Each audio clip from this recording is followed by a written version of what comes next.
اور کئی لوگ ان پر تنقید بھی کرتے تھے، مگر شعیب نے کبھی اپنی فطرت نہیں بدلی۔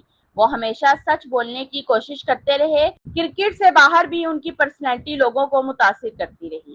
جتنی شہرت ملتی ہے اتنی ہی تنقید بھی ملتی ہے۔ شعیب اختر کا کیریئر بھی کنٹروورسیز سے بھرا ہوا تھا، کبھی ڈسپلنری ایشو، کبھی انجریز، کبھی مینجمنٹ کے ساتھ اختلافات، کبھی میڈیا کے ساتھ بحث۔ کئی لوگوں نے کہا کہ شعیب اپنی صلاحیتوں کا پورا فائدہ نہیں اٹھا سکے، مگر دوسری طرف بہت سے ایکسپرٹس کا کہنا تھا کہ اگر انجریز ان کا پیچھا نہ کرتی تو شاید وہ کرکٹ ہسٹری کا سب سے عظیم فاسٹ بولر ثابت ہوتا۔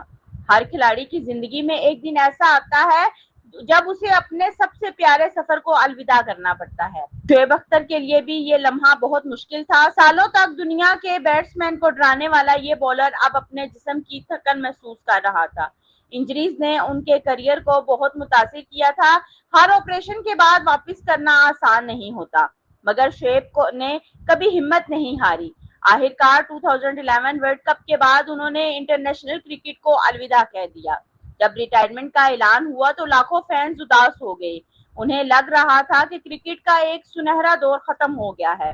پاکستان صرف ایک بولر کو نہیں کھو رہا تھا، پاکستان اپنی پہچان میں سے ایک پہچان کو الوداع کہہ رہا تھا۔